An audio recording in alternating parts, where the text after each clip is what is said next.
Once upon a time, in a quiet and ancient forest where the trees whispered secrets to the wind and the soft rustling of leaves filled the air, there lived a brother and sister named Hansel and Gretel, who were known throughout the woods not for mischief or troublemaking, but for their gentle hearts and the simple joy they brought to the tiny, humble hut they called home.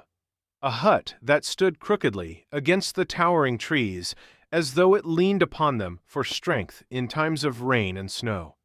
And although the hut was small, worn, and barely standing in some places, Hansel and Gretel loved it because it was the first and only home they had ever known, the place where they played, dreamed, and shared their childhood together. Their mother had passed away when they were babies, leaving them with only faint stories told by their father about how kind-hearted she had been and how she had loved them more than words could express. And while they could not remember her face, they carried an unspoken longing in their hearts, a soft emptiness that made them appreciate the smallest moments of warmth all the more. Their father, a woodcutter who worked tirelessly from sunrise to sunset, did everything he could to care for his children. But life in the forest was hard, the winters were cruel, and no matter how hard he worked swinging his axe and gathering wood, the payment he received was hardly enough to keep them warm or fed. Still, he tried every day, gathering firewood, repairing the broken parts of the hut, looking after the children when he returned from the forest exhausted, brushing the wood dust from his clothes, and encouraging them with stories and smiles, even when worry weighed heavily on his heart, for he feared he could not give them the life they deserved. Years passed, each one seeming harder than the last, and eventually the woodcutter made a decision that he hoped would make life easier for the three of them. He remarried. But the woman he married, though beautiful and refined, came from a wealthy family and despised the idea of living in a small, ruined hut deep inside the forest where food was scarce, money was little, and comfort was a luxury she could only dream of having again. She disliked her new life, and even worse, she disliked her stepchildren, Hansel and Gretel, who were innocent and warm-hearted but represented everything she resented about her situation: poverty, responsibility, and a future she had not imagined for herself. At first, she pretended to care, but as winter approached and the snow began to fall, covering the forest floor in white and making food harder to find, the stepmother's frustration turned into bitterness, and bitterness into cruel determination. And one cold winter night, as Hansel and Gretel were preparing for bed, huddling together under their thin blanket to keep warm while the fire in the hearth flickered weakly, they overheard their stepmother whispering harshly to their father. Her voice was sharp, slicing through the quiet night like the cold air slipping through the cracks of the hut. She complained angrily that they did not have enough food to survive the winter, that the stores they had gathered during autumn were running dangerously low, and that if he did not get rid of the children, then all four of them would starve. Their father was horrified at the suggestion, and his voice trembled as he refused, insisting that no matter how poor they were, they would never abandon Hansel and Gretel, who were the only family he had left besides her.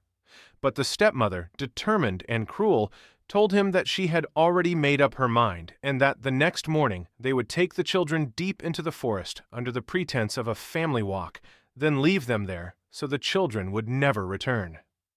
Hearing these dreadful words, Gretel burst into tears, her small shoulders shaking as she tried to muffle her sobs, for she could not believe that someone who was supposed to be family would say something so cruel. Hansel, although equally frightened, wrapped his arms around his sister and whispered, "Don't worry, Gretel. I will find a way to keep us safe. We will not be lost." Later that night, after everyone had gone to sleep, the moonlight gleamed gently through the tiny window, and Hansel quietly slipped out of the house without making a sound, gathering as many small, smooth pebbles as his pockets could hold. He knew that if he dropped these along the path the next morning, he and Gretel would be able to follow them home. When morning came, their father woke Hansel and Gretel with forced cheerfulness, telling them they were going for a pleasant walk in the forest. The children exchanged glances. They knew the truth, but they pretended to believe him as they walked deeper into the woods. Hansel discreetly dropped the pebbles one by one onto the ground, leaving behind a glowing path that would lead them home. Eventually, their father and stepmother lit a fire, told the children to rest and wait, and disappeared into the trees. Hours passed, the shadows of the forest grew longer, and soon the sounds of wolves and other wild animals began echoing through the trees, sending chills up their spines.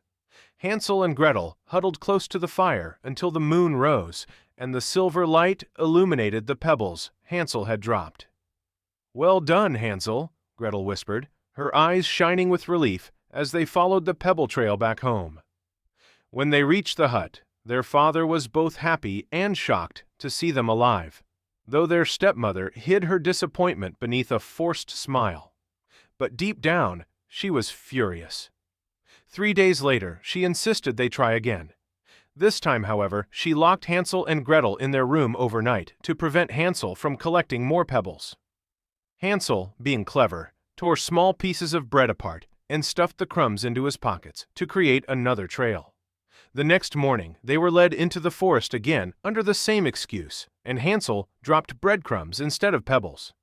But by noon, when the stepmother and father abandoned them once more, Hansel and Gretel discovered that the breadcrumbs had been eaten by birds, leaving no trail at all. For the first time, Hansel felt hopeless. The children wandered for 3 days, cold, hungry, and terrified, until finally they spotted a snowy white bird singing beautifully.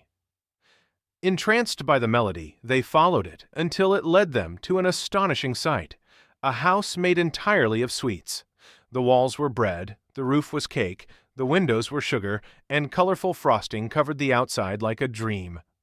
Overwhelmed with delight, Hansel and Gretel approached the house eagerly.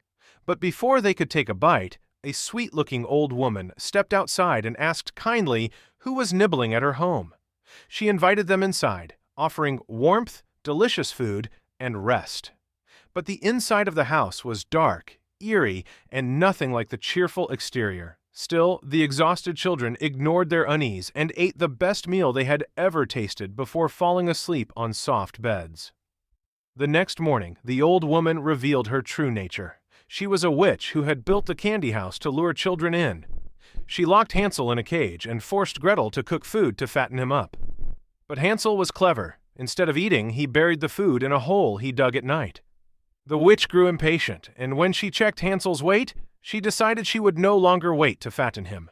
She told Gretel to check the oven, planning to push her inside, but Gretel pretended she could not see inside. When the witch leaned over to demonstrate, Gretel gathered all her courage and shoved her into the oven, slamming the door shut before freeing Hansel. Flames spread through the house, forcing them to run into the forest once again. Eventually, they reached a river where a giant swan ferried them across.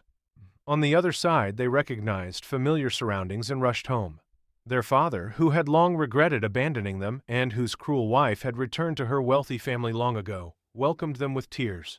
Hansel and Gretel revealed the treasures they had taken from the witch's house, and with the newfound fortune, their days of hunger and sorrow were gone forever. From that day on, Hansel, Gretel, and their father lived together in peace, gratitude, and happiness for the rest of their lives, never again fearing the winter, the forest, or the darkness that had once nearly taken everything from them, for they knew that courage, cleverness, and love between siblings could overcome even the greatest hardships. And thus their story lived on, reminding all who heard it that even in the deepest woods, hope can find a way to shine.